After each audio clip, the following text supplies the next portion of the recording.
Good day, colleagues and scholars. My name is Imad Abdullah, an independent inventor and theorist from Syria. Today, I share with you two major scientific contributions I have made, one in immunology during the COVID-19 crisis, and one in genetics that challenges core assumptions of molecular biology. Both, regrettably, have been co-opted without attribution. In early 2020, I publicly introduced two novel strategies to enhance COVID-19 vaccine efficacy, embedding the vaccine, or a fragment of it, into the virus itself to elicit a stronger, more realistic immune response, and injecting a deceptive component, a molecular mimic of the virus, to trick the immune system into producing protective antibodies. These concepts, though radical at the time, were rapidly adopted by global pharmaceutical companies including AstraZeneca, Sputnik V, Pfizer, Moderna, Johnson & Johnson, and BioNTech, without acknowledgement or collaboration.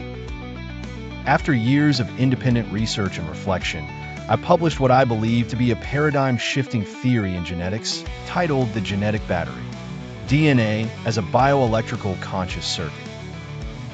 This theory posits that DNA is not merely a passive repository of genetic code, but a dynamic, self-regulating bioelectrical circuit capable of real-time decision-making, energy regulation, and what I term genetic awareness.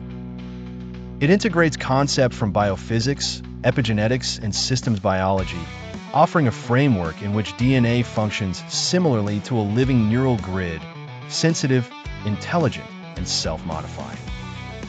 Just 48 hours after I published the genetic battery theory, a cascade of papers and announcements emerged from unrelated research groups. All of these studies falsely claimed earlier discovery dates, specifically June 27, 2025, in what I view as an intentional act of intellectual falsification. I lack the resources of large institutions. I do not have access to advanced laboratories or high-impact journal networks. But what I do have is clarity, originality, and scientific courage. Today, I ask the scientific community not only to examine the ideas I presented, but to recognize the systemic obstacles that independent researchers face.